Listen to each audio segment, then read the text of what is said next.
దేవుని మహా ఉన్నతమైన ప్రేమను బట్టి, ఆయన ఉచితమైన కృపను బట్టి మరొకసారి మనం దైవ సన్నిధానంలో చేరి దేవుని మాటలను వినటానికి దేవుడు మనకిచ్చిన ఈ గొప్ప అవకాశాన్ని బట్టి మనం ప్రభుని ఎంతగానో స్తుతించవలసిన వారమై ఉంటున్నాం. ప్రతి బుధవారము రాత్రి మనము మత్తయి సువార్త గూర్చినటువంటి విషయాలను నేర్చుకుంటున్నాము.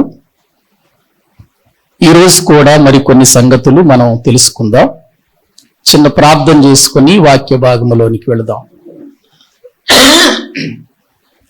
పరిశుద్ధుడవైన మా ప్రియ పరలోకపు తండ్రి, మీ ఘనమైన శ్రేష్టమైన ఉన్నతమైన నామములో మీకు స్తోత్రములు చెల్లిస్తూ ఉన్నాము.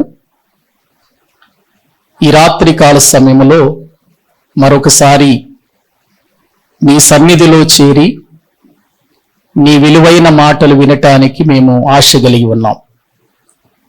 మా ప్రాణములను నీ వాక్యము చేత తృప్తిపరచండి. నీ వాక్యపు వెలుగులో మా ఆత్మలను ఎప్పటికప్పుడు సిద్ధపరుచుకొని నిత్య జీవము కొరకు తయారవటం కోసం మమ్మలను నడిపించమని ప్రార్థిస్తూ ఉన్నాం. బలహీనుడైన మీ దాసుని మరుగు చేయండి. మంచి ఆరోగ్యముతో మీ జ్ఞానమిచ్చి మీ మాటలు బోధించగలుగునట్లుగా కృప చూపండి. మీ సహాయం అందించండి. మీ పరిశుద్ధాత్మ సన్నిధి మాతో కూడా ఉంచమని ప్రార్థన చేస్తూ, మా ప్రభు, మా రక్షకుడు, మీ ప్రియ కుమారుడైన యేసు క్రీస్తు ప్రభు పేరట ప్రార్థించి స్తుతించి వేడుకుంటున్నాము తండ్రి, ఆమేన్. ప్రభునందు ప్రియులారా, దైవ గ్రంథంలో నుండి మనం మత్తయి సువార్త 11వ అధ్యాయము 25 నుండి 30 వచనాలు పోయిన వారములో చదివి అందులో కొన్ని విషయాలు మనము నేర్చుకున్నాం. ఈరోజు మరికొన్ని సంగతులు నేర్చుకుందాం. బైబిల్ తెరచి మత్తయి సువార్త 11వ అధ్యాయము 25 నుండి 30 వచనం వరకు చదవండి.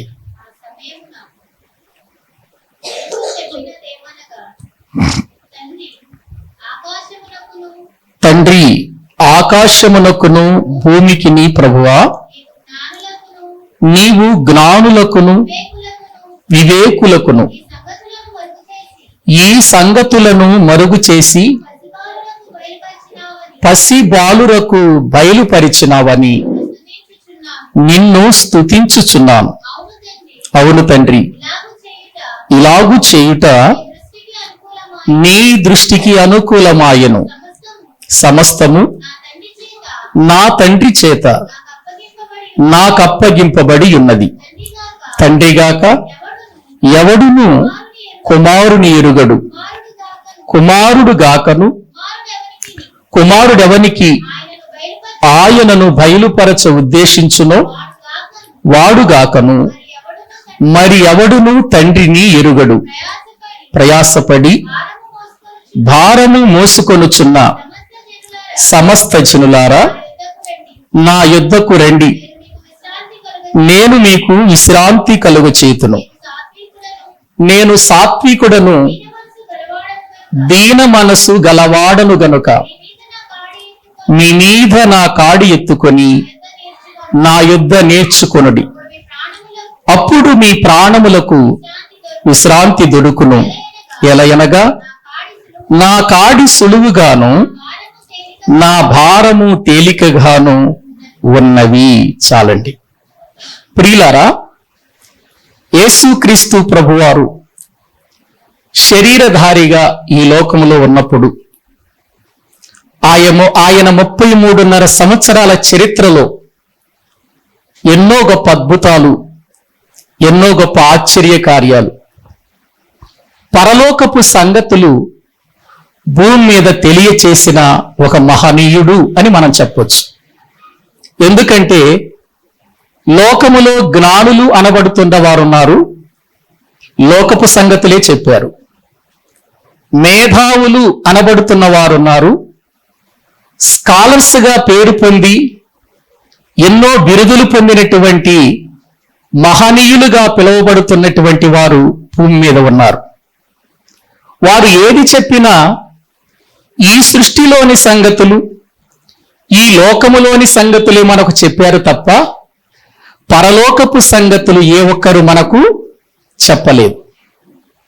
నిజంగా యేసుక్రీస్తు వారు ఈ లోకానికి రావటం మనకి ఎంత మేలయ్యింది అనంటే, నిజంగా ఆయనే ఈ లోకానికి రాకపోతే ఈ జ్ఞానమైన పరసంబంధమైన విషయాలు మనకు తెలిసేవి కావు. నిజంగా యేసుక్రీస్తు వారు శరీరధారిగా ఈ లోకానికి వచ్చినప్పుడు ఆయన చేసిన కార్యాలు గాని, ఆయన చేసిన బోధ గాని విన్న ఆనాటి జ్ఞానులు ఆశ్చర్యపడిపోయినట్లుగా బైబిల్ గ్రంథంలో మనము చూస్తున్నాం. కొంతమంది అయితే అసలు ఈ సంగతులు మనం ఎప్పుడు వినలేదే అని అనుకున్నారు. నిజంగా అటువంటి గొప్ప సంగతులు ప్రభువు చెప్పాడు. ఆయన కపెర్నహూమును గూర్చి, బేత్సయిదను గూర్చి ఆయన మాట్లాడుతూ ఆయన ఏ విధమైనటువంటి రీతిలో ఆ తర్వాత తండ్రికి ప్రార్థన చేస్తున్నాడో ఇక్కడ మనం చూస్తూ ఉన్నాం. యేసు ప్రభువారు శరీరధారిగా ఈ భూమి మీద ఉండి తండ్రికి ఎలా ప్రార్థన చేస్తున్నాడో ఒక్కసారి మళ్ళీ మనం 25వ వచనం చదువుకుందాం. చదవండి. ఆ సమయమున యేసు చెప్పినదేమనగా, తండ్రి, ఆకాశమునకును భూమికిని ప్రభువా, నీవు జ్ఞానులకును వివేకులకును ఈ సంగతులను మరుగు చేసి పసిబాలులకు బయలుపరిచినావని నిన్ను స్తుతించుచున్నాను. యేసు ప్రభువారు చేసిన ప్రార్థన చూడండి ఎంత బాగుందో. తండ్రి, ప్రభువా అని ఆయన మాట్లాడుతూ ఆయన ఈ గొప్ప సంగతులు, ఈ విషయాలు ఎవరికి మరుగు చేశాడట? జ్ఞానులకు వివేకులకు మరుగు చేశాడట. ఎవరికి తెలియచేశాడట? పసిబాలురకు తెలియచేశాడట. అంటే పరలోకపు సంగతులు, దేవుని సంగతులు ఎవరికి మరుగుగా ఉన్నాయనంటే జ్ఞానులకు మరుగుగా ఉన్నాయి, వివేకులకు మరుగుగా ఉన్నాయట. పసిబాలురు అంటే చిన్నవాళ్ళని కాదు, లోకములో సామాన్యులు. మనకర్థమవటానికి ఒక వచనాన్ని చదువుకుందాం. కొరింథీయులకు రాసిన మొదటి పత్రిక, బైబిల్ గ్రంథములో నుండి కొరింథీయులకు రాసిన మొదటి పత్రిక, మొదటి అధ్యాయము 26వ వచనము నుండి చదువుకుందామండి. 26వ వచనం. సహోదరులారా, మిమ్మును పిలిచిన పిలుపును చూడుడి, మీలో లోకరీతిని జ్ఞానులైనను ఘనులైనను గొప్ప వంశము వారైనను అనేకులు పిలువబడలేదు గాని ఏ శరీరియు దేవుని ఎదుట అతిశయింపకుండునట్లు జ్ఞానులను సిగ్గుపరుచుటకు లోకములో ఉన్న ఎవరిని? వెర్రి వారిని దేవుడు ఏర్పరచుకొని ఉన్నాడు. చూడండి, లోకములో ఉన్న ఎవరిని సిగ్గుపరచటానికి? జ్ఞానులను సిగ్గుపరచటానికి ఎవరిని ఏర్పాటు చేసుకున్నాడట? వెర్రివారినా? విచిత్రంగా లేదా మాట? ఆలోచన చెయ్యండి. జ్ఞానుల ముందు నిలబడటానికి సామాన్యుడు అసలు యోగ్యుడేనా? జ్ఞానుల ముందు నిలవబడి వారిని, ప్రియులారా, మరి వారికి గొప్ప సంగతులు చెప్పటానికి వీళ్ళు లేక సామాన్యులైనటువంటి వారు ఏమాత్రము తగనివారు. కానీ దేవుడు తన యొక్క ఉన్నతమైనటువంటి జ్ఞానాన్ని సామాన్యుల చేతికిచ్చి లోకములో తక్కువ వారిగా లేక లోకములో వారు తృణీకరించబడిన వారిగా బలహీనులుగా ఉన్న వారిని ఏర్పాటు చేసుకొని ఎవరిని సిగ్గుపరుస్తున్నాడట? జ్ఞానులను సిగ్గుపరుస్తున్నాడు అని వాక్యంలో మనం చూస్తున్నాం. అంటే ఇప్పుడు మనం గుర్తించాలి ప్రియులారా, పరలోకపు సంగతులు ఎరిగినటువంటి మనము లోకములో ఉన్న జ్ఞానులు అనబడుతున్న వారి కంటే ఎవరో? అర్థం అవ్వలేదా మీకు? గొప్పవారం. పరలోకపు సంగతులు ఎరిగిన మనం లోకములో జ్ఞానులు అనబడుతున్న వారి కంటే గొప్పవారం. వాళ్ళు ప్రభువుని ఎరగాలంటే మనము వారికి బోధ చెయ్యాలి. వాళ్ళేమో లోక జ్ఞానాన్ని గురించి మాట్లాడుకుంటూ వెళుతూ మేము లోక జ్ఞానులం అనుకుంటున్నారు. కానీ దేవుని ప్రజలైనటువంటి వారు క్రీస్తు బోధను బోధిస్తూ అనేక మంది జ్ఞానులను ప్రభు యొద్దకు నడిపిస్తున్నట్లుగా మనం చూస్తున్నాం. ఒకసారి నేను విజయవాడ రైల్వే ఇన్స్టిట్యూట్లో వాక్యాన్ని చెబుతున్నాను. అక్కడికి వచ్చిన వాళ్ళంతా, ఆ మీటింగ్ ఏర్పాటు చేసిన వాళ్ళంతా టీటీలు అన్నమాట, రైల్వే టీటీలు. అక్కడంతా పెద్ద పెద్ద ఆఫీసర్స్ ఉన్నారు, చాలా మంది అక్కడ కూర్చున్నారు. ఆ రోజు నేను దేవుని వాక్యాన్ని బోధిస్తున్నాను.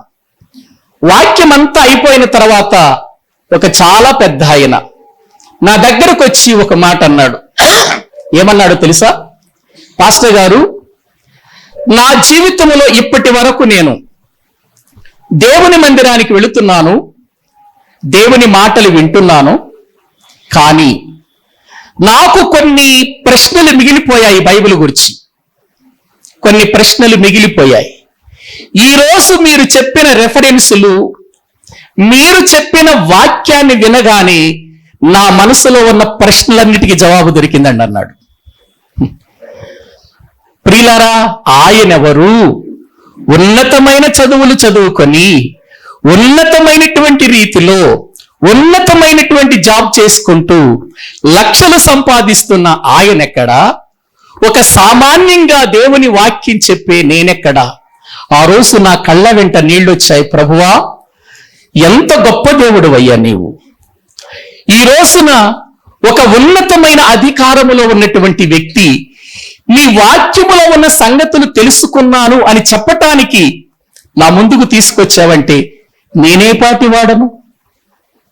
ప్రియులారా, ఆ రోజు నేను ప్రభువుని ఎంతగానో స్తుతించాను. అందుకే జ్ఞానులను సిగ్గుపరుచుటకు దేవుడు ఎవరిని ఏర్పాటు చేసుకున్నాడట? ఆ కింద వచనాలు చదవండి.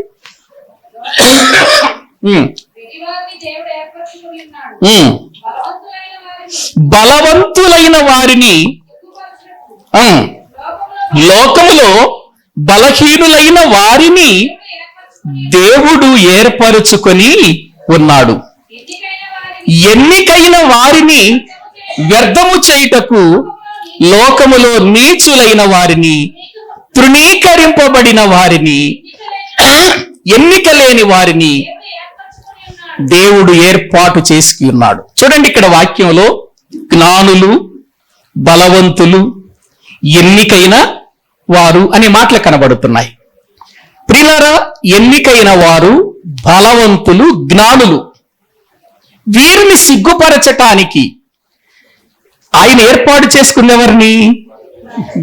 వెర్రివారిని, బలహీనులను, నీచులను, తృణీకరింపబడిన వారిని. చూసారా?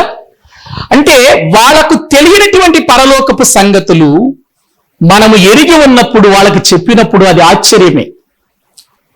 ఒకసారి మన డాక్టర్ గారికి గుర్తుందో లేదో, ఆయన సద్గురులో డ్యూటీ చేస్తున్నారు. అక్కడ ఒక సెమీ క్రిస్మస్ ఏర్పాటు చేశారు. మన డాక్టర్ గారు నన్ను తీసుకెళ్ళాడు అక్కడికి. గుర్తుందో లేదో మరి మన డాక్టర్ గారికి. అక్కడికి వెళ్ళిన తర్వాత ఆ సెమీ క్రిస్మస్ రోజున నేను వాక్యం చెప్పాను. వాక్యం అంతా అయిపోయిన తర్వాత అక్కడ ఉన్నటువంటి ప్రియులార హెచ్ఎస్లు కానీ, అక్కడున్న నర్సులు కానీ, వాక్యం అయిపోయిన తర్వాత నా దగ్గరకు 2-3 వచ్చి ఒక మాట అన్నారు. పాస్టర్ గారు, మేము సెమీ క్రిస్మస్లకు ఎక్కడికి వెళ్ళినా ఏదో ఆ గొర్రెల కాపరులు, లేకపోతే ఆ యొక్క జ్ఞానులు వచ్చారు అనే విషయాలు, యేసు ప్రభు ఇలా పుట్టాడు అనే విషయాలే చెబుతారు కానీ ఇటువంటి సంగతులు కూడా వాక్యములో వ్రాయబడి ఉన్నవని ఈ రోజు మేము తెలుసుకున్నామండి, ఈ రోజు విన్నామండి, మేము లేచి వెళ్ళటానికి కూడా ఇష్టపడలేదండి అన్నారు ఆ రోజు. అది నాకు బాగా గుర్తు. ప్రియులారా, ఎందుకు నేను ఈ విషయాన్ని చెబుతున్నానంటే, మనము దేవుని వాక్యాన్ని బోధించటంలో జ్ఞానవంతులముగా మనము మార్చబడితే, వాక్యాన్ని బాగా నేర్చుకుని మనము బోధించగలిగితే, ప్రియులారా, జ్ఞానులు కూడా సిగ్గుపడతారంటే అర్థం ఏంటి? వాళ్ళు సిగ్గుపరచడం అని కాదు, వాళ్ళు కూడా వాక్యానికి లోబడతారని అర్థం. వాళ్ళు కూడా వాక్యానికి ఏమవుతారు? ఎంతటి పెద్దవాడైనా వాక్యానికి ఏమైపోతాడు? లోబడిపోతాడు అని అర్థం. అంటే వాళ్ళు ఆశ్చర్యపోతారన్నమాట. ఏంటి, ఇంత జ్ఞానం ఉందా బైబిల్లో? ఇంత ఉన్నతమైన స్థితి ఉందా బైబిల్లో? ప్రియులారా, ఆలోచించండి. అందుకే ఎప్పుడు దేవుని నమ్మిన మనము ఎప్పుడు కూడా కించపరుచుకోకండి. దేవుడు మనల్ని ఎవరిని సిగ్గుపరచటానికి ఏర్పాటు చేసుకున్నాడు? జ్ఞానులను, వివేకులను.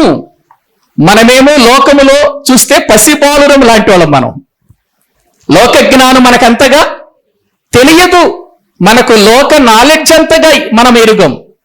కానీ పరలోకపు సంగతులు కనుక మనం ఎరిగి బ్రతికితే, ప్రియులారా, మనము వారికంటే గొప్పవారము. అది తెలియచేసినందుకు, అది జరిగిస్తున్నందుకు యేసుక్రీస్తు వారు భూమి మీద ఉండి తన తండ్రికి ఏం చేస్తున్నాడు? ప్రార్థన చేస్తున్నాడు. తండ్రి, జ్ఞానులకును వివేకులకును నాయనా నీవు ఈ సంగతులను మరుగు చేశావు, పసి బాలురకు వాటిని మీరు బయలుపరిచారయ్యా అని ప్రభుని స్తుతిస్తున్నట్లుగా దైవ గ్రంథంలో మనము చూస్తున్నాం. ప్రియులారా, ఈ దిన మన దేవుని మాటలు వింటున్న ప్రియులారా, ఈ లోకమందు మనము గుర్తించవలసిన విషయం ఏంటంటే, దేవుడు ఎప్పుడైతే మన పాపముల నుండి మనల్ని కడిగి పవిత్రులుగా చేసి ఆయన రక్షణ భాగ్యము మనకిచ్చాడో, ఆ రోజు మనకు దొరికిన భాగ్యము అంతా ఇంత కాదండి. అందుకే బైబిల్లో అంటాడు, ఇశ్రాయేలు నీ భాగ్యం ఎంత గొప్పది, యెహోవా రక్షించిన నిన్ను పోలినవాడు ఎవడు? చూసారా? చదవండి ఒకసారి ఆ మాట బైబిల్ గ్రంథంలో ద్వితీయోపదేశకాండం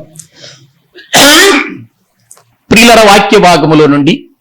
ఆ మాట చాలా అద్భుతమైనటువంటి మాట అండి. వాక్యములో నుండి 33వ అధ్యాయం, ద్వితీయోపదేశకాండము 33వ అధ్యాయము 29వ వచనాన్ని మనము చదువుకుందాం. 33వ అధ్యాయం 29. ఇశ్రాయేలు నీ భాగ్యం ఎంత గొప్పది, యెహోవా రక్షించిన నిన్ను పోలినవాడు ఎవడు? చాలండి, ఆ మాటలు చూడండి ఎంత బాగున్నాయో. ఇశ్రాయేలు, మోషే దీవిస్తున్నటువంటి ఆ దీవెనలో అక్కడున్నటువంటి సందర్భం మనం చూస్తే, ఇశ్రాయేలు నీ భాగ్యం ఎంత గొప్పది అని అన్నాడు. చూడండి, నీ భాగ్యం ఎంత గొప్పది. భాగ్యం ఎంత గొప్ప భాగ్యం. ఒకనాడు ఈ ఇశ్రాయేలు యాకోబుగా తన తల్లిదండ్రుల యొద్ద ఉన్నప్పుడు ఎన్నిక లేని వాడిగా ఉన్నాడు. ప్రియులారా, లోకమందు అతడి జీవితం చూస్తే పారిపోయిన వాడిగా కనబడుతున్నాడు. తన మామైన లాబాను ఇంటిలో తలదాచుకోవటానికి వెళ్ళిపోయిన వాడిగా కనబడుతున్నాడు. అటువంటి బలహీనుణ్ణి, అటువంటి ప్రియులారా చిన్నవాడిని దేవుడు ప్రియులారా ఒకనాడు ఇశ్రాయేలుగా మార్చాడు. ఎందుకో తెలుసా? అతడు దేవునితో పోరాడి గెలిచాడు. గెలిచినటువంటి అతనికి దేవుడు పెట్టిన పేరు ఇశ్రాయేలు. ఏమండి, ఈ పేరు బైబిల్లోనే వినబడుతుందా? చరిత్రలో భూమి మీద కూడా వినబడుతుందా? ఈ రోజుకు భూమి మీద వినబడుతుంది. ఏమండి, గాజాకు ఇజ్రాయేలీలకు యుద్ధం జరుగుతుంది నేటికి. ఈ మధ్య వాళ్ళు ఒప్పందం మీద ఆగిపోయారు. మనం చూస్తూనే ఉన్నాం పేపర్లో. గాజా అనే పేరు బైబిల్లో లేదా? ఉందా? ఇశ్రాయేల్ అనే పేరు లేదా బైబిల్లో? ఇంకా ఇది మత పుస్తకం ఎలా అవుతుంది చెప్పండి? ఈరోజు మత పుస్తకం అని అంటున్నారు కదా బైబిల్ గ్రంథాన్ని. ఇది మత పుస్తకం ఎలా అవుతుంది? చరిత్ర కలిగినటువంటి పుస్తకం అండి ఇది, చరిత్ర కలిగిన గ్రంథం ఇది. హమాస్ అనే పేరు బైబిల్లో లేదా? గాజా అనే పేరు బైబిల్లో లేదా? ఇజ్రాయెల్ అనే పేరు బైబిల్లో లేదా? హిందూ దేశం అనే పేరు బైబిల్లో లేదా? ఆలోచించండి. ఈ యొక్క ఉన్నతమైనటువంటి ఆ రోజు ఇశ్రాయేలీయులకు దేవుడిచ్చిన భాగ్యం ఎంత గొప్పదో చెబుతున్నాడు. ప్రియులారా, అలాంటిది ఆ ఇశ్రాయేలీయులలో నుండి వచ్చిన క్రీస్తు పరలోకము నుండి దిగి వచ్చిన వాడిగా మనందరి దోషములను తీసివేయట కొరకై కలువరి శిలువలో ఆయన ఆ యెరూషలేములో ఊరి గవరి ఎదుట ప్రపంచానికి సెంటర్లో శిలువ వేయబడి ప్రపంచానికి ఒక మార్గదర్శాన్ని చూపించిన ఆయన రక్తములో కడగబడిన మనం ఎంత గొప్ప భాగ్యం, ఎంత భాగ్యవంతులం, ఎంత భాగ్యవంతులం ఆలోచించాలి. ఎప్పుడు చూసినా నేను పురుగునయ్యా, నాయన నేను మట్టినయ్యా, నేను దుమ్మునయ్యా, ధూళినయ్యా అనుకోకండి. ఎందుకంటే దేవుడు మనలను లోకములో ఉన్న జ్ఞానులను సిగ్గుపరచుటకు, వివేకులను సిగ్గుపరచుటకు, బలవంతులను సిగ్గుపరచుటకు మనలను ఆయన ఎన్నికైన వారిని సైతం ప్రభు దగ్గరకు నడిపించటానికి ఆయన మనలను ఏం చేశాడు చెప్పండి? ఏర్పాటు చేసుకున్నాడు. కాబట్టి ఈ విషయంలో మనం ఎక్కడ కూడా ప్రియులారా చింతించవలసిన అవసరం లేదు. మనము బలహీనులుగా చెప్పుకోవలసినటువంటి అవసరం లేదు. ఎందుకంటే దేవుడు మనల్ని అలా చేశాడు. ఆ మాటలు మాట్లాడుతూ యేసుక్రీస్తు వారు ఆయన ప్రార్థనలో చెప్పిన మరొక మాట చదవండి. మత్తయి సువార్త 11వ అధ్యాయము. అది దేవునికి అనుకూలమైందట. 26వ వచనం చదవండి. అవును తండ్రి, ఈలాగు చేయుట నీ దృష్టికి ఏమైంది? అనుకూలమైంది. ఎలాగు చేయుట? జ్ఞానులను, వివేకులను, వారికి దేవుని సంగతులు, ఉన్నతమైన సంగతులు మరుగు చేసి బాలురకు తెలియచేయటం ఆయనకేమైంది? ఆయన దృష్టికి అనుకూలమైంది. అందుకే తన కుమారుడైన యేసుక్రీస్తు వారిని కూడా లోకములో రాజుగా వచ్చిన రాజగృహములో ఆయన్ని పుట్టించలేదు. యేసుక్రీస్తు రాజుగానే వచ్చాడు కదా. రాజుగా వచ్చిన వాడు పుట్టింది ఎక్కడ తెలియదు, పడుకోబెట్టింది ఎక్కడ? పశువుల తొట్టిలో. పుట్టింది ఎక్కడో తెలియదు. యేసుక్రీస్తు వారు ఎక్కడ పుట్టాడో మనకు తెలియదు. బైబిల్లో మనకు సరైనటువంటి ఆధారము లేదు. చెప్పబడిన మాట ఏంటంటే సత్రములో స్థలము లేనందున ఆయన తీసుకొచ్చి ఎక్కడ పడుకోబెట్టారు? ప్రియులారా, పశువుల తొట్టిలో పరుండబెట్టారు. పుట్టిన విషయం ఎక్కడో తెలియదు మనకు. ప్రియులారా, ఒక రాజుగా పుట్టినవాడు రాజగృహంలో కదా పుట్టాల్సింది. రాజగృహంలో పుడితే కదా రాజు అయ్యేదైనా. ఎక్కడో రోడ్డు మీద ఎక్కడో పుడితే వాడిని రాజు అంటారు ఎవరైనా? అనరే. మరి ఆ ఎక్కడో పుట్టిన ఆయన తీసుకొచ్చి పశువుల తొట్టిలో పడుకోబెట్టారు. ఒకవేళ అదే రాజుగారి కుమారుడైతే ఎక్కడ పడుకోబెట్టాలి? రాజగృహంలో బంగారపు ఉయ్యల్లో పడుకోబెట్టాలి. రాజుగారి ఇంటిలో బంగారపు ఉయ్యల్లో పడుకోబెట్టాలి. కానీ ఎక్కడ పడుకోబెట్టారు ఆయన్ని? ఎందుకు ప్రియులారా? పుట్టినవాడు సామాన్యుడిగా ప్రజలకు కనిపించవచ్చు. పుట్టినవాడు దిక్కులేని వాడిగా ప్రజలకు కనిపించవచ్చు. పుట్టినవాడు ప్రియులారా ఒక చిన్న వడ్రంగి కుటుంబంలో పుట్టొచ్చు. పుట్టినవాడు ఒక సామాన్యుడు అని చెప్పుకోవచ్చు. కానీ పుట్టినవాడు ఎవరో తెలుసా? రాజు, పరలోకము నుండి వచ్చిన దేవుని కుమారుడు పుట్టినవాడు. ప్రియులారా, ఈ సంగతి ఆనాడు ఎవరికి అర్థమైంది? మరి ఇంటిలో ఉన్న వారికి అర్థమైందా? తన సహోదరులకు అర్థమైందా? అర్థం కాలేదు. ప్రియులారా, ఆయన వారి చుట్టూ తిరుగుతూ అద్భుతాలు చేస్తుంటే, ఆశ్చర్య కార్యాలు చేస్తుంటే అందరూ అన్నారు, ఇదిగో ఇతడు యోసేపు కుమారుడు కాడా? మరియ కుమారుడు కాడా? వీళ్ళ సహోదరులందరూ మన మధ్యలోనే ఉన్నారు కాదా? అటువంటి కుటుంబంలో పుట్టిన ఈయన ఇటువంటి అద్భుతాలు చేస్తున్నాడేంటి? వాళ్ళకి అర్థం కాలేదు. కానీ పుట్టిన ప్రభువుకు తెలుసు ఆయన ఎవరి కుమారుడు. పుట్టినవాడు ఏమన్నాడో తెలుసా? ప్రియులారా, మరియా తన యొక్క భర్త యోసేపు వారిద్దరు యెరూషలేము పండుగకు వెళ్ళారండి.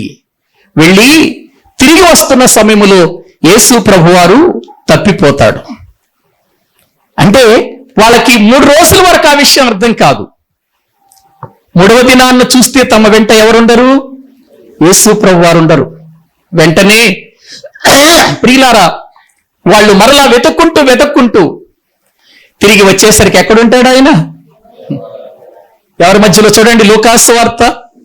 ఎవరి మధ్యలో ఉండి ఏం చేస్తాడో, వాళ్ళకి ఏం సమాధానం చెబుతున్నాడో చూద్దాం. లూకాసు వార్త బైబిల్ గ్రంథములో నుండి 2వ అధ్యాయము 45వ వచనము నుండి.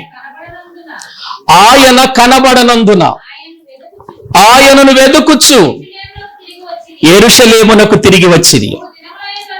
3 దినములైన తరువాత ఆయన దేవాలయములో బోధకుల మధ్య కూర్చుండి వారి మాటలను, ఎప్పుడు, ఎంత వయసు? ఆ వయసు 12 సంవత్సరాలని 42 కనబడుతుంది మనకు. 12 సంవత్సరాల వయసులో యేసు ప్రభు వారిని ప్రియులారా యెరూషలేము పండక్కు తీసుకెళ్తే తిరిగి వచ్చే టైంలో ఆయన కనబడకపోతే వాళ్ళు తిరిగి వచ్చేసరికి ఎక్కడ కూర్చున్నాడు ఆయన? బోధకుల మధ్యలో కూర్చున్నాడు. కూర్చుని ఏం చేస్తున్నాడు చూడండి. వారి మాటలు ఆలకించుచు వారిని ఏం చేస్తున్నాడు? 12వ ఏటే, 12వ సంవత్సరంలోనే వాళ్ళ మాటలు వింటున్నాడట. వాళ్ళకి ఏం వేస్తున్నాడట? ప్రశ్నలు వేసేవారెవరు? ప్రశ్నలు ఎవరికేస్తున్నాడు? అక్కడున్న బోధకులు. బోధకులు అంటే వాళ్ళు ఎవరు? మామూలు విషయం ప్రియులారా, మామూలుగా అర్థం చేసుకోకండి. బాగా పాండిత్యము తెలుసుకున్నవారు, ధర్మశాస్త్రాన్ని ఎరిగిన వారు బోధకులంటే. వారినే బైబిల్ గ్రంథంలో ధర్మశాస్త్రోపదేశకులు అన్నాడు, కొన్ని చోట్ల పరిసయ్యులు అన్నాడు, కొన్ని చోట్ల జ్ఞానులు. ఇటువంటి మాటలు వాడారు. ఇటువంటి వారికి, జ్ఞానము కలిగిన వారికి, ధర్మశాస్త్ర బోధించే వారికి, బోధకులకు ప్రశ్న వేస్తున్నాడు 12 సంవత్సరాల వయసులో. అంటే సామాన్యమైన జ్ఞానం అంటారా అయింది? ప్రియులారా, ఆలోచించండి. ఇది తెలియక లోకములో ఉన్నటువంటి కొంతమంది ఏమంటున్నారంటే, యేసు ప్రభువట ఎడ్ల బండి కట్టుకొని యెరూషలేము నుండి కాశ్మీర్కి వచ్చాడట. ఎక్కడికి? కాశ్మీర్కి వచ్చాడట ఆయన. ప్రియులారా, బౌద్ధుల మధ్యకి వెళ్ళాడట. బౌద్ధుల దగ్గరట అనేక మిమిక్రీలు నేర్చుకున్నాడట. ఏమండి? అనేక అద్భుతాలు నేర్చుకున్నాడట. మళ్ళీ ఎడ్ల బండి కట్టుకుని వెళ్ళాడట. ఏమండి? ఎడ్ల బండి కట్టుకుని ఇశ్రాయేలు దేశం నుంచి ఇక్కడికి రావటానికి అవకాశం ఉందా? ఇప్పుడు కాదు, అప్పుడు గురించి ఆలోచించండి. ఏమన్నా అవకాశం ఉందండి? ఒకసారి ఆలోచించండి. ఇజ్రాయేలు దేశం నుండి ఇండియాకు ఎడ్ల బండి మీద రావటానికి ఎన్ని రోజులు పడుతుందండి?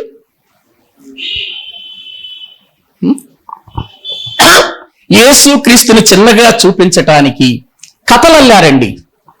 కథలల్లి చరిత్రలో ఉన్నాయి, మేము చదివాము అనంటూ ఈ రోజున టీవీల్లో విపరీతంగా యేసుక్రీస్తును ప్రియులారా ఏదో తప్పుగా చూపించటానికి ప్రయత్నం చేస్తున్నారు చాలా మంది.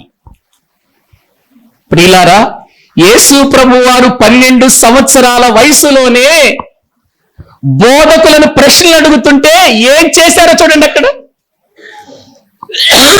చూడండి కింద. ఆయన మాటలు వినిన వారందరూ ఏంటి? ఆయన ఎప్పుడు? 12 సంవత్సరాల వయసులోనే ఏముంది ఆయనకి? ప్రజ్ఞ. చూసారా? ప్రజ్ఞకును ప్రత్యుత్తరములకును విస్మయముందిరి. అప్పుడే ఆశ్చర్యపడిపోయారు. ప్రశ్నలు వేస్తుంటే విస్మయం పొందారు. అని అంటే 12 సంవత్సరాలకు ఆయన అక్కడ ఉంటే 12 సంవత్సరాలకు ఎడ్ల బండి కొట్టుకుని ఇక్కడికి వచ్చాడు. అందుకే ఆయన 12 సంవత్సరాల నుంచి 30 సంవత్సరాల యొక్క చరిత్ర అసలు ఎక్కడ బైబిల్లో కూడా లేదంటున్నారు. ఏమంటే 12 సంవత్సరాల నుండి 30 సంవత్సరాలకు మధ్యలో చరిత్ర బైబిల్లో లేదు, వాస్తవానికి లేదు లేదు లేదు కాబట్టి ఈ మధ్యకాలాన్ని ఎలా సృష్టించాలనుకున్నారు అలా సృష్టించేశారు. బౌద్ధుల దగ్గరకు వచ్చాడు, వాళ్ళ దగ్గర ఎన్నో నేర్చుకుని వెళ్ళి చేశాడట ఇవన్నీ అద్భుతాలు. మరి వాళ్ళు చేసినట్టేమి రుజువులేమి లేవు ఎక్కడ. ఇప్పుడు వాళ్ళు నేర్పించారు కదా, యేసు ప్రభుకు నేర్పించాడు అనుకుందాం. వాళ్ళేమైనా యేసు ప్రభు చేసిన అద్భుతాలు చేశారా చరిత్రలో? చేశారా? ఎక్కడనున్న చరిత్రలో లేదండి. ప్రియులారా, కట్టుకథలు అల్లారండి క్రీస్తును గూర్చి. కట్టుకథలు చెబుతూ ఈ రోజున ప్రియులారా యేసు క్రీస్తును ఎంతో ప్రియులారా బలహీనుడు చేయాలని ప్రయత్నం చేశారండి. కానీ ప్రపంచ చరిత్రలో క్రీస్తుకున్న ప్రజ్ఞ, క్రీస్తుకున్న ఉన్నతమైన స్థానం మరొకరికి లేదన్న సంగతి నేటికి చరిత్రలో అర్థమవుతూనే ఉంది. మనం అర్థం చేసుకోవాలి. ఇప్పుడు చెబుతాను చూడండి, యేసుక్రీస్తు వారు 12 సంవత్సరాల నుంచి 30 సంవత్సరాల వరకు ఆయన చరిత్ర లేదంటున్నారు కదా, మరి ఎక్కడున్నాడు అని అంటే అక్కడే ఉంది చూడండి. చదవండి లూకాసు వార్తల కింద భాగం చెప్పండి, చదవండి.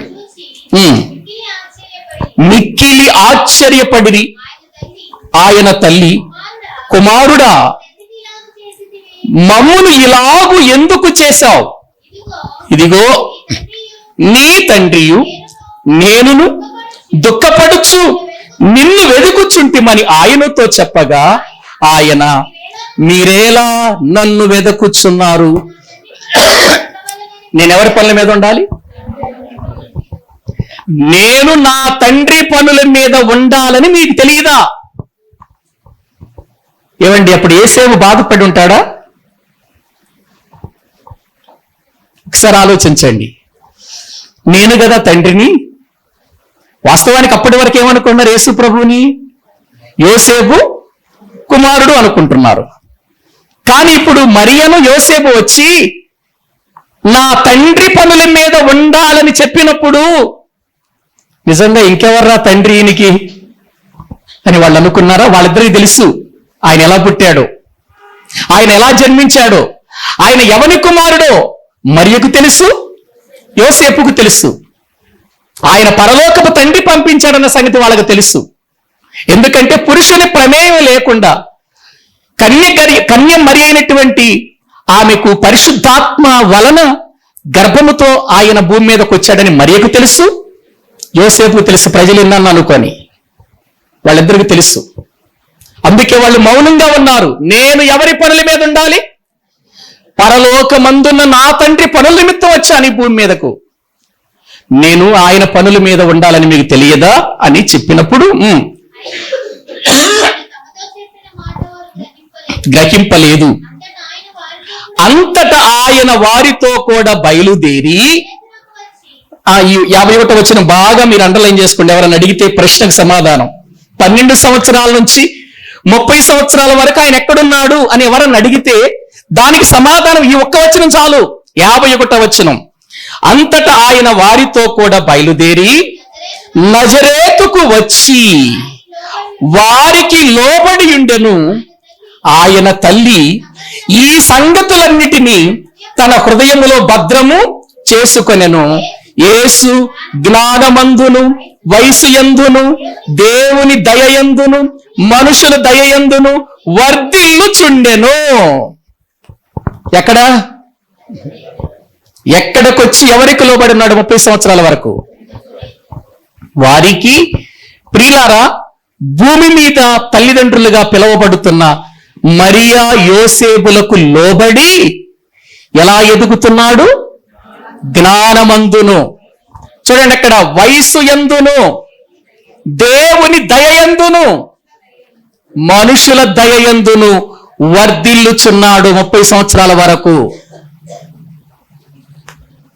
12 సంవత్సరాల నుంచి 30 సంవత్సరాల వరకు యేసు ప్రభు ఎక్కడకు వెళ్ళాడో చరిత్ర తెలియనటువంటి వాళ్ళు, ప్రియులారా కాశ్మీర్ వచ్చాడని, ఆయన సమాధి ఇంకా ఇక్కడే ఇండియాలోనే ఉందని రకరకాలైనటువంటి మాటలు చెబుతున్నారు. ప్రియులారా, మరొక గొప్ప విషయాన్ని మనము తెలుసుకోవాలి. ప్రియులారా, మీరు 3వ అధ్యాయము 23వ వచనం దగ్గరకు రండి.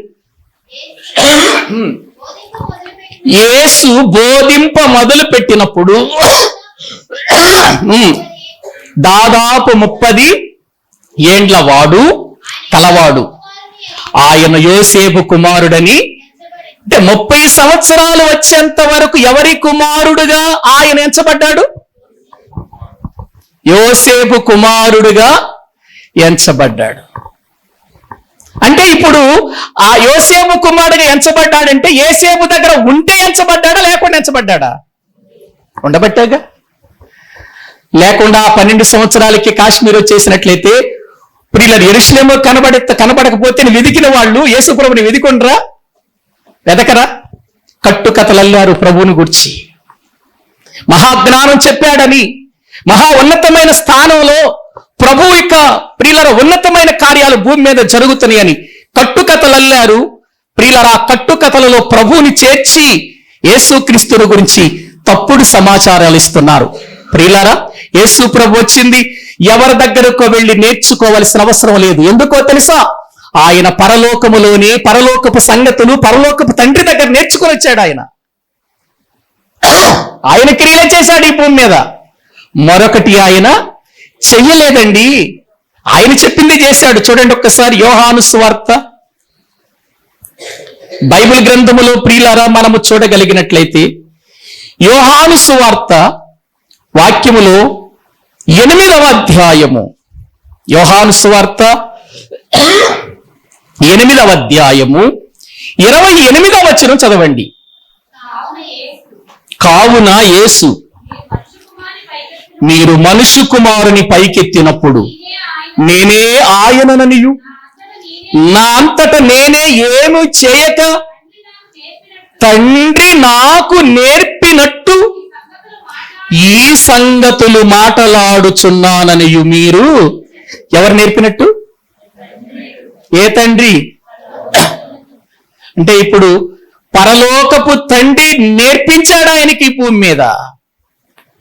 పరలోకపు తండ్రి భూమి మీద ఏం చెప్పాలో నేర్పించి పంపించాడు. అదే చెప్పాడా? లేదు నాయనా, నువ్వు భూమి మీదకి వెళ్ళిపోయిన తర్వాత ఇండియా దేశానికి వెళ్ళాలి, అక్కడ బౌద్ధుల దగ్గర నేర్చుకుని రావాలని చెప్పాడా? అంత అవసరం ఆయనకి? ఆయన చేతగాని వాడా? భూమి మీద ఉన్న వీళ్ళేమన్నా గొప్పవాళ్ళు ఆయనకంటే? ప్రియులారా, అర్థం చేసుకోండి. దేవుని మాటలు ఎంత ఉన్నతమైనవో మనం అర్థం చేసుకోవాలి.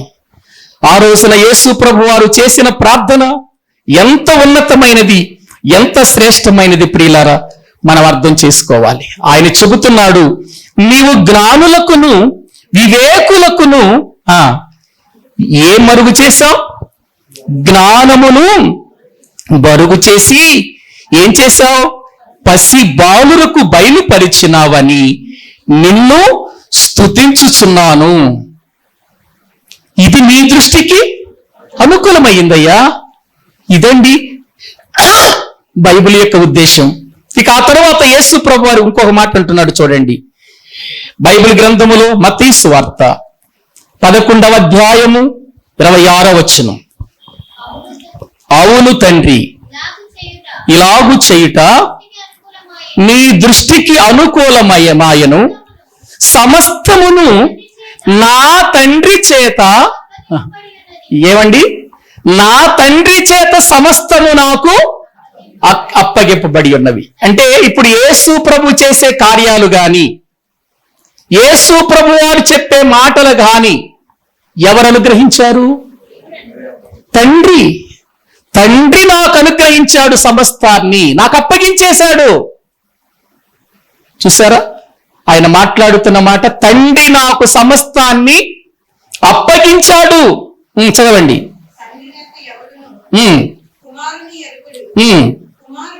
కుమారుడు గాక కుమారుడు ఎవనికి ఆయనను బయలుపరచను ఉద్దేశించును వాడుగాకను మరి ఎవడను తండ్రిని ఎరుగడు.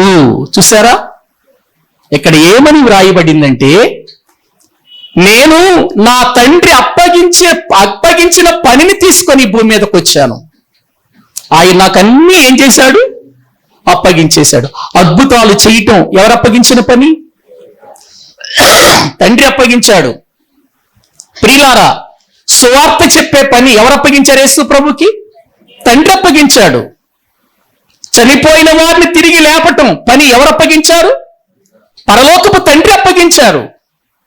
తండ్రి చెప్పిన ప్రకారమే భూమి మీద చేశాడు గాని అంతకు మించి ఆయన మరొకటి చేయలేదండి, చేయలేదు. ఎందుకో చెప్పనా? అసలు తండ్రి అప్పగించిన పనే ఆ కొద్ది కాలంలో చేయటానికి ఆయన టైం చాలదు. ఆయనకున్న టైం ఎంత? 3.5 సంవత్సరాలు. బ్రతికింది 33.5 సంవత్సరాలు. మొదలుపెట్టింది ఎప్పుడు బోధ? 30 సంవత్సరాలు. టైం ఎంత? 3.5 సంవత్సరాలలో తండ్రి అప్పగించిన పని అంతా చేయాలి. 3.5 సంవత్సరాలలో తండ్రి సమస్తమును అప్పగించాడు కదా, సమస్తమును అప్పగించిన పని చేయాలి. ఏమని టైం సరిపోతుందా? ఒకసారి ఆలోచించండి. ఆ పనిని నిర్వర్తించటానికి నా తండ్రి పని నేను సంపూర్ణం చేయాలి, నా తండ్రి పని నేను పూర్తి చేసి వెళ్ళిపోవాలి అని అందుకే రాత్రనక పగలనక ఆయన సువార్త చేస్తూ ప్రార్థన చేస్తూ, ప్రియులారా, ఆయన దేవుని పనుల మీదే ఉన్నాడు తప్ప మరొక పనిని ఆయన పెట్టుకోలేదు. భూమి మీద మరొక పని పెట్టుకోలేదు ఆయన.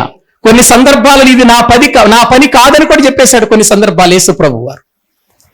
ఎందుకో తెలుసా? ఒకసారి ఒక ప్రియుల వ్యక్తి వచ్చి, ప్రభువా, నాకు నా ప్రతివాదికి వాదం జరిగింది ఆస్తి విషయంలో, మాకు న్యాయం తీర్చమంటే నేను ఆ పని మీద రాలేదన్నాడు. ప్రియులారా, ఆలోచించండి. దేవుని వాక్యం వింటున్న ప్రియులారా, కొన్నిసార్లు కొన్ని పనుల విషయంలో ప్రభు ఏమన్నాడంటే ఇది నా పని కాదని చెప్పేశాడు. నా పని ఏంటో తెలుసా? నా తండ్రి నాకు అప్పగించిన పని. ఆ పని మీద వచ్చాను నేను, ఆ పని చెయ్యాలి, నేను ఆ పని మీదే ఉండాలి. చూసారా ఎంతగా ఆయన తండ్రి పని మీద ఆయన మనసు పెట్టి బ్రతికాడు. మనం ఆలోచించాలి ప్రియులారా. అందుకే ఆయన అన్నాడు, నా తండ్రిని నేను తప్ప ఎవడు ఎరుగడు. నేనెవరికి చెబుతానో వాళ్ళకి తెలుసు గాని వారంతటికి వారు తండ్రిని ఎరిగిన వారెవ్వరూ లేరు. మరి తండ్రిని ఎలాగయ్యా? తండ్రిని ఎలా చూడాలి మేము? నన్ను చూడండి, నా ఆలోచనలు చూడండి, నా విషయాలు చూడండి. ఈ పనులన్నీ నా ఇష్టానుసారంగా చేస్తున్నాను అనుకుంటున్నారా? లేదు, నా తండ్రి నాలో ఉండి చేపిస్తున్నాడు. ఒకసారి అడిగారు కూడా, యేసు ప్రభు శిష్యుల్లో పిలుపు అడుగుతాడు, ప్రభువా, నీ తండ్రిని మాకు చూపించవా? ఒకసారి తండ్రిని చూడాలనుకుంటున్నామా? చూడండి, యోహాను సువార్త 14వ అధ్యాయము, యోహాను సువార్త 14వ అధ్యాయము 7వ వచనం. మీరు నన్ను ఎరిగి ఉంటే నా తండ్రిని ఎరిగి ఉందురు. నన్ను ఎరిగి ఉంటే నా తండ్రి ఏంటో మీకు అర్థమవుతాడు.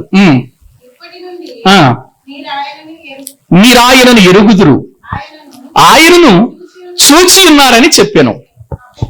అప్పుడు పిలుపు, ప్రభువా, తండ్రిని మాకు కనపరచుము, మాకంతే చాలంటున్నాడు. యేసు ప్రభు శిష్యుల్లో పిలుపు అడుగుతున్నాడు, ప్రభువా, ఒక్కసారి తండ్రిని చూపించయ్యా.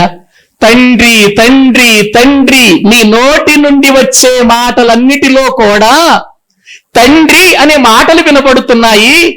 అసలు ఒక్కసారి ఆ తండ్రిని చూపించయ్యా అని అంటున్నారు. అప్పుడు ప్రభు ఏమంటున్నాడు చూడండి, పిలుపు, నేనింతకాలము నీ యొద్ద ఉండినను నీవు నన్ను ఎరుగవా? నన్ను చూచినవాడు నా తండ్రిని చూచి ఉన్నాడు గనుక తండ్రిని మాకు కనపరచుమని ఎలా చెప్పుచున్నావయ్యా? నన్ను చూడు, నాలో ఎవరు కనపడుతున్నారు? తండ్రి కనపట్టలేదా? నా తండ్రి పనులు చేస్తున్నాను, ఇవన్నీ నా తండ్రి వలన కదా జరుగుతున్నవి. నాలో నా తండ్రి ఉన్నాడన్న సంగతి నీకు తెలియదా? ఈ కార్యములు ఎలా జరుగుతున్నాయి అనుకుంటున్నావు? నా అంతటి నేను చేస్తున్నాను అనుకుంటున్నావా? నాలో ఉన్న తండ్రి నా తండ్రి నేను ఏకమై ఉన్నాం.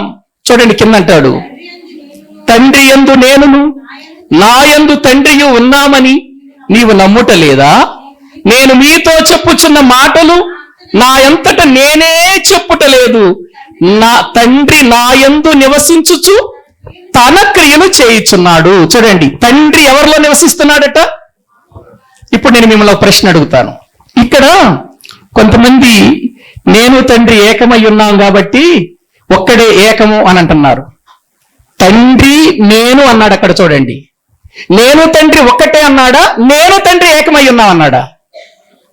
ఆ పదాలు చూడండి, ఆ పదాలు చూడండి. నేను తండ్రి ఏకమై ఉన్నాం అంటే నేను వేరు, తండ్రి వేరు, మేమిద్దరం ఏమై ఉన్నాం? ఏకమై ఉన్నాం. అంటే ఒకే పనిలో ఉన్నాం, ఒకే పని చేస్తున్నాం, అంతేగాని ఇద్దరు ఒకటని కాదు అక్కడ. అది మనం తెలుసుకోవాలి. మీకు అర్థం అవటానికి ఒక విషయం చెబుతాను.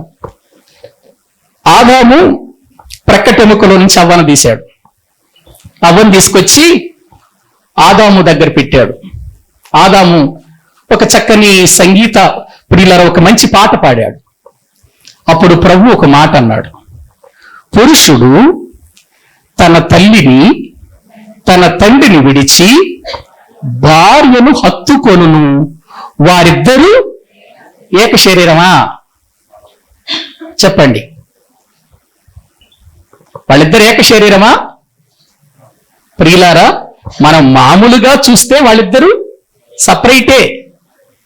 ప్రియులారా, వారి యొక్క విషయాలను, వారి ఉద్దేశాలను, వారి విధానాన్ని చూస్తే వాళ్ళిద్దరూ దేవుని దృష్టిలో ఒక్కటే. వాళ్ళిద్దరూ ఒక్కటే అంటే వాళ్ళిద్దరూ ఒకళ్ళేనా? ఇద్దరు ఒక్కటి. అప్పుడప్పుడు మనం అంటాం కదా, మీరు విన్నాను అనుకోండి, మా ఇంట్లో ఉన్న నలుగురం ఒకటే అంటాం. మీరు విన్నాను అనుకోండి, మేము నలుగురు ఒకటే, ఒక మాట మీదే ఉంటాం అంటే అర్థం ఏంటి? నలుగురు ఒకటేనా? అదేండి ప్రియులారా, నలుగురు యొక్క అభిప్రాయాలు ఒక్కటేనని అర్థం. ఇంకా కింద చదవండి, మీకు అర్థమవుతుంది. తండ్రి యందు నేనును నా యందు తండ్రియు ఉన్నామని నమ్ముడి, మీరు నమ్ముట లేదా? నేను మీతో చెప్పుచున్న మాటలు నా అంతట నేనే చెప్పుటలేదు, తండ్రి నా యందు నివసించుచు తన క్రియలు చేయుచున్నాడు. ఎవరి యందు నివసిస్తున్నాడు? ఇప్పుడు అడుగుతున్నాను మిమ్మల్ని ప్రశ్న, ఇప్పుడు తండ్రి యేసుక్రీస్తునందే నివసిస్తున్నాడా? మనలో కూడా నివసిస్తాడా? ఇప్పుడు ఆయన మనం కూడా ఒకటేగా. మీరు బాగా అర్థం చేసుకోండి ఈ మాటలు.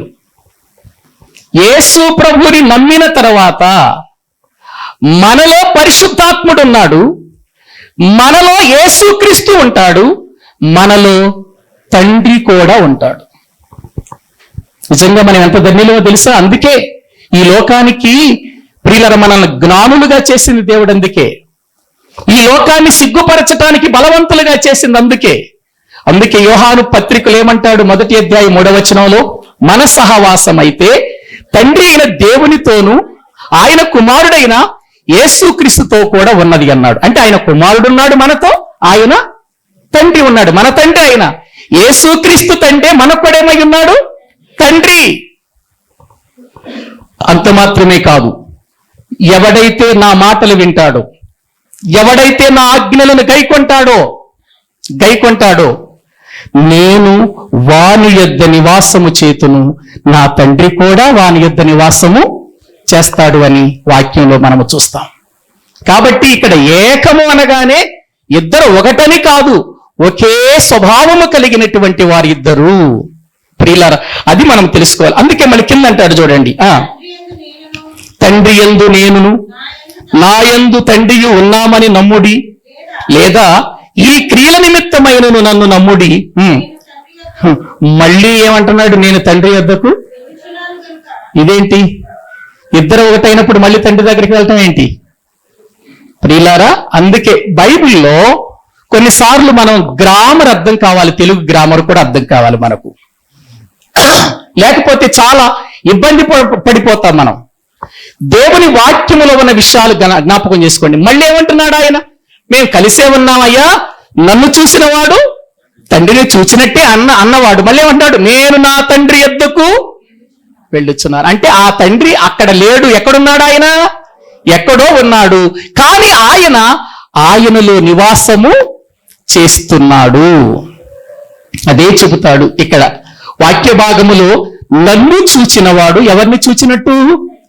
తండ్రిని చూచినట్టు అని అన్నాడు. ప్రియులారా ఆలోచించండి ప్రియులారా. అందుకే 17వ అధ్యాయం యోహాను సువార్తలో యేసు ప్రభు ప్రార్థన చేస్తూ ఆ ప్రార్థనలో ఒక మాట అంటాడు. ఇంటికి వెళ్ళిన తర్వాత చదువుకోండి 17వ అధ్యాయంలో.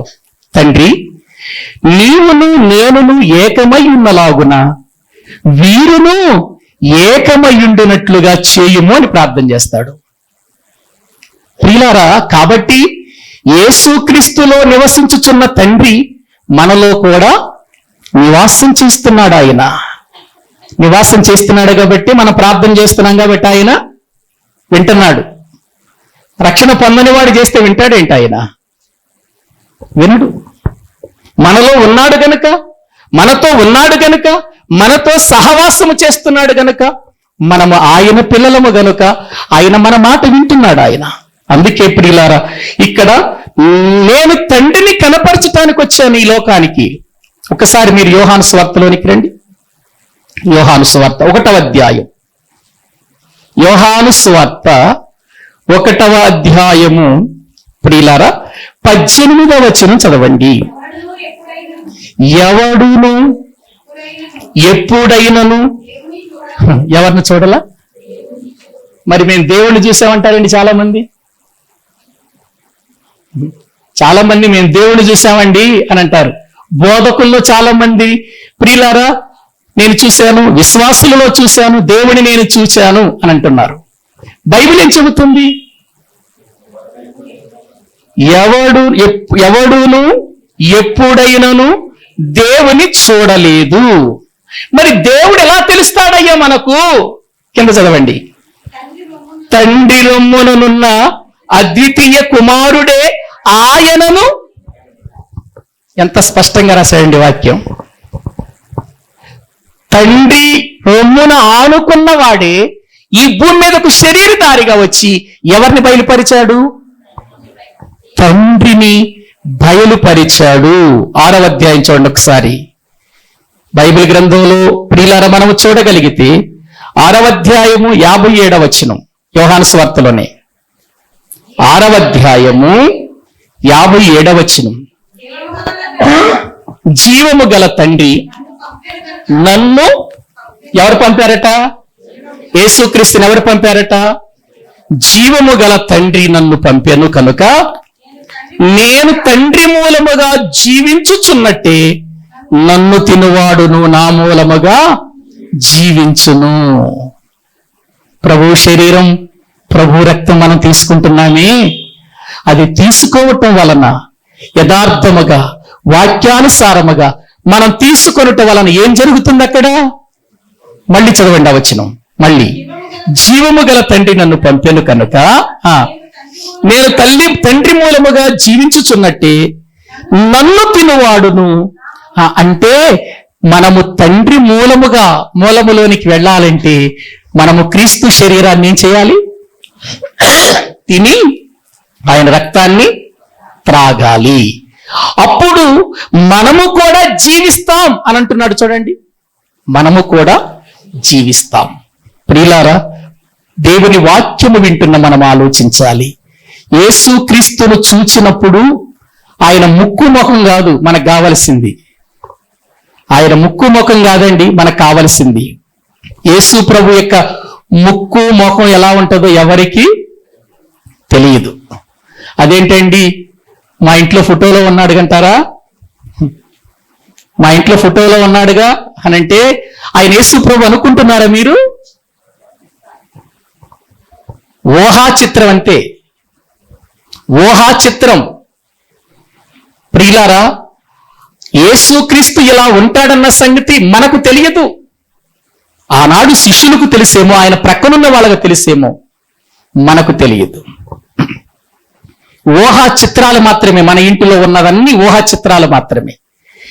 ఇక యేసుక్రీస్తు ప్రియులారా ఈ లోకానికి రావటానికి పరలోకమందున్న తండ్రి ఎలా ఉంటాడు ఇంకెలా తెలుసు మనకి అనంటే, యేసుక్రీస్తు ముఖం కాదు, యేసుక్రీస్తు యొక్క ఆ ఫిజికల్ బాడీ కాదు మనకు కావలసింది. యేసు ప్రభు చేసే పనులు, ఆయన క్రియలు, ఆయన నోట నుండి వచ్చే మాట, ఇవన్నీ ఎవరిని చూపిస్తున్నాయి మనకు? ఓహో, పరలోకములో తండ్రి ఇలా ఉంటాడా అని చూపిస్తాయి. కొన్నిసార్లు అండి పిల్లల్ని చూడగానే, అరే ఈ ముక్కు నిజంగా వాళ్ళ అమ్మ ముక్కారా అని అంటాం. వాడు చూడగానే, ఎందుకని? వాడు ముక్కు సేమ్ అలాగే ఉంటది. అరే వీడు మాట్లాడుతున్నాడు రా, నిజంగా వాళ్ళ నాన్న మాట్లాడినట్టే వాళ్ళ నాన్న కనబడుతున్నాడు రా వీళ్ళు అంటాం. ఎలా? వాడి కవలికలు, వాడి కదలికలు, వాడి మాటలు, వాడి విధానం చూస్తుంటే ఎవరిని గుర్తు చేస్తాయంటే, ప్రియులారా, తన తండ్రినో తల్లినో గుర్తు చేస్తాయి. వాళ్ళు భూమి మీద లేనప్పుడు, వాళ్ళు చనిపోయిన తర్వాత కూడా మనం వాళ్ళని చూసి ఎవరిని జ్ఞాపకం చేసుకుంటాం? అరే వాళ్ళ నాన్న ఇట్లాగే ఉండేవాడు రా, సేమ్ ఇలా నడిచేవాడు, ఇలాగే మాట్లాడేవాడు, ఇలాగే కూర్చునేవాడు. ప్రియులారా, ఆలోచించండి, ఎలా? ప్రియులారా, వాడి లక్షణాలు కనపడ్డాయి. ఇప్పుడు పరలోకమందున్న తండ్రికి మనకలాగా శరీర సంబంధమైనటువంటి, ప్రియులారా, ఈ దేహం లేదు కదా ఆయనకి. తండ్రి ఆత్మ కదా. ఆత్మ మనకు బయలుపరచాలి అని అంటే, ఇదిగో యేసుక్రీస్తు వారు ఆ గొప్ప కార్యాలు ఆ తండ్రి నేర్పినట్టు ఈ భూమి మీద చేశాడు గనుక అప్పుడు మనకెవరి జ్ఞాపకం రావాలి? యేసు ప్రభు కార్యాలు గాని, యేసు ప్రభు చేసినటువంటి అద్భుతాలు గాని, యేసు ప్రభు పలికిన మాటలన్నిటిని వింటున్నప్పుడు మనకు వెంటనే ఎవరి జ్ఞాపకం రావాలి? తండ్రి జ్ఞాపకం రావాలి. ఓహో, తండ్రిలా నేను కూడా చూడాలా, ఎన్ని నేను కూడా చూడాలి, ఒక్కసారి ఆయనతో కూడా కలిసి మాట్లాడాలి, ఆయనతో నేను కూడా ఉండాలి. ఒకవేళ అనుకుంటే బైబిల్ చెబుతుంది, హృదయ శుద్ధి కలవారు ధన్యులు, వారు దేవుని. ఇప్పుడు మనం మళ్ళీ యేసు ప్రభు దగ్గరికి వెళ్ళి ఆయన కూర్చున్న తండ్రిని చూడాలి అని అంటే, ఆయన ప్రక్కన ఉన్న తండ్రిని చూడాలంటే మనం ఈ లోకములు ఎలా బ్రతకాలి? పరిశుద్ధంగా బ్రతకాలి. ఎందుకంటే దేవుడు పరిశుద్ధుడు, యేసుక్రీస్తు పరిశుద్ధుడు, పరిశుద్ధాత్మ పరిశుద్ధత కలిగిన వాడు. ప్రియులారా, ఆయన నమ్మిన వారు కూడా పరిశుద్ధులైతే తప్ప పరిశుద్ధుడైన మనము తండ్రిని చూడలేం. అందుకే దేవుని దూతలు ఆయన గూర్చి గాన ప్రతిగానాలు చేస్తూ ఉన్నాయి. యెహోవా పరిశుద్ధుడు, పరిశుద్ధుడు, పరిశుద్ధుడు అని ఏం చేస్తున్నాయి? గాన ప్రతిగానాలు చేస్తున్నాయి. ఎందుకు పరిశుద్ధుడు అంటున్నారు? ఎందుకు ఆ మాట వాళ్ళు పలుకుతున్నారంటే, అక్కడ ఉన్నదంతా పరిశుద్ధమైనది, అక్కడ ఉన్నవారంతా పరిశుద్ధులే ఉండాలి, అక్కడ ఉండేదంతా పరిశుద్ధమైనది. అసలు ఒక మాటలో చెప్పాలంటే ఆ లోకమే పరిశుద్ధమైనది. ఆ లోకానికి వెళ్ళాలంటే మనము పరిశుద్ధులము కావాలి. నేను యేసును చూడాలి అని అనుకుంటున్నావా? ఈరోజు ఆయన మాటలకు లోబడి ఆయన యందు విశ్వాసం ఉంచాలి. పరలోకపు తండ్రి నేను చూడాలనుకుంటున్నారా? హృదయములో పరిశుద్ధత కలిగి మనము బ్రతకాలి. అప్పుడు చూస్తాం. ఇప్పుడు యేసుక్రీస్తు వారు తండ్రి కుడి పార్శ్వమున కూర్చున్నాడన్న విషయం మనకు తెలుసు. యేసు ప్రభు వారు తండ్రి కుడి పార్శ్వమున కూర్చున్నాడన్న సంగతి మనకు లేఖనాల ద్వారా మనకు తెలుసు. మనం ఆ మాటలు చదువుతున్నప్పుడు వెంటనే మనకు వాళ్ళిద్దరి జ్ఞాపకం రారు? యేసుక్రీస్తు వారు చనిపోయి సమాధి చేయబడి 3వ దినాన తిరిగి లేచి అనేకులకు కనబడి ఆరోహణమై వెళ్ళి తండ్రి కుడి పార్శ్వమున కూర్చున్నాడు అనగానే వెంటనే తండ్రి జ్ఞాపకం వస్తాడు. తండ్రి ప్రక్కన కూర్చున్న కుమారుడు జ్ఞాపకం వస్తారు లేఖనాన్ని బట్టి. కానీ ఒకనాడు మనము వాక్యానుసారముగా బ్రతికితే, జీవిస్తే వాళ్ళిద్దరితో పాటు మనం కూడా ఉంటాం అక్కడ. ఆ ధన్యత కోసమే ఇదిగో ఈ మాటలన్నీ, ఆ భాగ్యం కోసమే ఇదిగో ఈ కూడికలన్నీ, అందుకే ఈ మాటలన్నీ. కాబట్టి ప్రియులారా, ఆలోచించండి, మన జీవితాలను మనం పరిశీలన చేసుకుందాం. ప్రభువా, నన్ను రక్షించావు, రక్షించబడిన నేను పరిశుద్ధంగా ఉన్నానా? నీ వాక్యాన్ని బట్టి జాగ్రత్తగా చూసుకుంటున్నానా? నా హృదయం నీ వాక్యానుసారముగా జీవిస్తూ నీ చిత్తానుసారములో నేను బ్రతుకుతున్నానా? నీ యొద్దకు రావాలని, నిన్ను చూడాలని, నీ ప్రక్కన కూర్చోవాలనుందయ్యా. ఆ కోరిక ఎప్పుడు తీరుస్తావయ్యా అని ఎప్పుడన్నా ప్రార్థన చేశావా? అదేంటి అయ్యగారు అప్పుడే వెళ్ళిపోమంటావా అంటారా? అప్పుడే చచ్చిపోమంటావా అంటారా? అప్పుడే వెళ్ళగొట్టేస్తున్నాడు అయ్యగారు అంటారా? నేను అన్నా అనకపోయినా, నీకు ఇష్టం ఉండా లేకపోయినా ఏదో ఒక రోజు మనం చచ్చిపోతాం, నేనైనా మీరైనా. ప్రియులారా, ఇక్కడ కన్ను మూయగాని పరిశుద్ధుల గుంపుతో కలిసి మనమందరము తండ్రి ప్రక్కన కూర్చున్నప్పుడు దొరికే ఆనందం, ఆ ప్రక్కన యేసుక్రీస్తు వారు, ఆ ప్రక్కన భక్తులు, పరిశుద్ధులందరూ కోటాను కోట్లుగా కనబడుతూ ఉంటే ఆ లోకం ఎలా ఉంటుందో తెలుసా? ఆ లోకం ఎంత ఉన్నతంగా ఉంటుందో తెలుసా? తండ్రి, ఈ లోకములో భూమి మీద ఉన్నప్పుడు నేను ఎంతో పరిచర్య చేశానయ్యా, ఎంతో ఉన్నతమైన స్థానం నాయన నా జీవితంలో నేను పొందుకున్నాను, నీ పరిచర్య కొరకు నేను జీవించాను, నమ్మకంగా నీలో బ్రతికాను ప్రభు అంటే, ప్రభు అంటాడు, ఏం కావాలయ్యా? ఏముంది నాయన, ఈ పరలోకంలో 10 ఎకరాలు పొలం ఇచ్చేయి నాయన నాకు. కోరుకోవాలి, మనం కోరుకోవాలండి. మనకు స్థలము సిద్ధపరచటానికి వెళ్ళాడు ఆయన. నాయన, నేను చేసినటువంటి ఈ భూమి మీద నేను చేసినటువంటి నీ పనికి ఎంత ఇస్తావో ఈ పరలోకంలో నా వశం చేసేయి అనాలంట. ప్రతి ఒక్కడు ఒక భక్తుడు అంటాడు. ఆ హక్కుందా మనకు? ఆ యోగ్యతలో మనం బ్రతుకుతున్నామా? ఆ విధానంలో మనం తీసుకున్న ఆయన, నీకంటే ఎవర్రా? భూమి మీద ఎంత సేవ చేశావు, ఇన్ని బాధలు పడ్డావు, ఇన్ని హింసలు పొందావు, ఇన్ని దెబ్బలు తిన్నావు, ఎన్నో అవమానాలు పొందావు భూమి మీద. తీసుకున్న ఆయన, నువ్వు నా కుమారుడివి, ఈ పరలోకంలో నీకెంత కావాలో అంత నీకు ఇచ్చేయటానికి ఈ స్థలం అంతా తీసుకోమని ఆ రోజున మన తండ్రి మనతో అంటే, మన ప్రభు మనతో కూర్చుంటే, దేవదూతల మధ్యలో, ప్రియులారా ఆ పరిశుద్ధుల మధ్యలో మనం కూర్చుంటే ఆ దినం ఎంత ఆనందం, ఎంత సంతోషం. దానికోసమే ఈ ప్రయాసంతా. కాబట్టి ప్రియులారా, ఆ నిత్య జీవంలో, ఆ పరిశుద్ధుల మధ్యలో మనమందరము సంతోషంగా మన తండ్రిని చూస్తూ, మన ప్రభువును చూస్తూ, ప్రియులారా ఆ రోజున పడే ఆనందం అంతా ఇంత కాదు. దుఃఖము, నిట్టూర్పు ఎగిరిపోతాయంట ఒక క్షణంలో. అక్కడికి వెళ్ళగానే నిత్య ఆనందముతో మనం బ్రతుకుతాం. నిజంగా ఆ భాగ్యము మనకు దొరకాలని, మనం అది పొందుకోవాలని, ప్రియులారా మనందరము ఆ రీతిలో బ్రతకాలని నేను కోరుకుంటూ ఈ మాటలు ముగిస్తున్నాను. తలలు వంచండి, ప్రార్థన చేసుకుందాం. తలలు వంచండి, ప్రభు సన్నిధిలో ప్రార్థన చేసుకుందాం. ప్రభునందు ప్రియులారా, పరలోకమందున్న తండ్రి మన కోసం చేసిన గొప్ప కార్యం, ప్రభువైన యేసుక్రీస్తును పంపించి ఆయన ఎలా ఉంటాడో, ఆయన యొక్క ఉద్దేశం ఏంటో, ఆయన ఆలోచన ఏంటో క్రీస్తు ద్వారా మనకు బయలుపరిచాడు. క్రీస్తులోనే ఆ పరలోకపు తండ్రిని మనము చూడగలం. ఆయన ఆలోచన, ఆయన మనస్సు, ఆయన మాటలు, ఆయన చేసిన అద్భుతాలు ప్రియులారా నిజంగా జ్ఞాపకము చేసుకుంటే, ఆ పరలోకపు సంగతులు వింటుంటే, పరలోకంలో దొరికే ఆ భాగ్యం ఎంత ఉన్నతమైనదో ప్రియులారా మనకు అర్థమవుతుంది. అందుకే తాపత్రయపడాలి, త్వరపడాలి. ఆ నిత్య జీవాన్ని సంపాదించుకొనుటకు మనము దేవునికి అప్పగించుకోవాలి. ఈ లోకములో జ్ఞానులను సిగ్గుపరచుటకు ఆయన వెర్రివారిగా ఉన్న మనల్ని ఏర్పాటు చేసుకున్నాడు. వివేకులకు మరుగు చేశాడు. వాటిని పసిబాలు లాంటి మనకు ఆయన తెలియచేశాడు ఈ సంగతులన్నీ.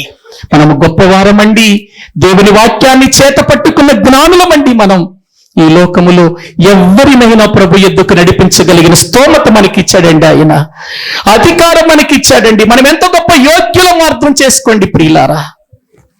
ఒక్కసారి మనల్ని మనం పరిశీలన చేసుకొని ప్రభువులో ముందుకు వెళదాం. పరిశుద్ధుడు అయిన తండ్రి, ప్రేమ కలిగిన దేవా, మీ కొందనాలు చెల్లిస్తున్నాం. మీ కుమారుడు మా ప్రభువైన యేసుక్రీస్తు ద్వారా మాకు మీరు బయలుపరుచుకున్నందుకు స్తోత్రాలు తండ్రి. మా జీవితాలను మార్చినందుకు మీకు స్తోత్రాలు నాయన. మీ పిల్లలుగా చేసుకున్నందుకు మీకు స్తోత్రాలయ్యా.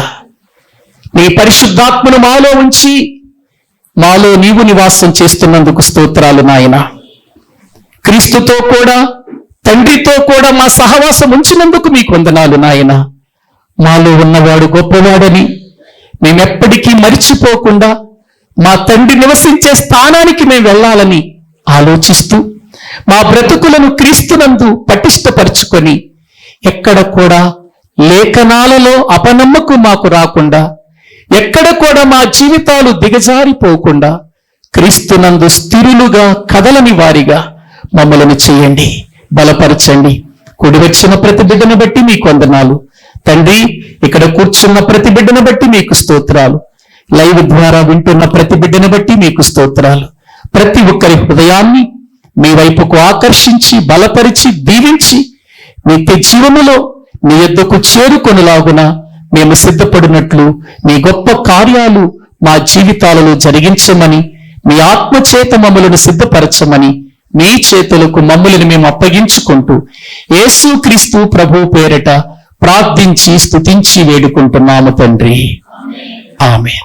మన తండ్రి అయిన దేవుని ప్రేమ, ఆయన కుమారుడైన యేసు క్రీస్తు వారి కృప, పరిశుద్ధాత్మ నిత్య సహాయము సన్నిధి కూడి వచ్చిన మనందరికీ సదాకాలము తోడయుండి నడిపించునుగాక. ఆమేన్. అందరికీ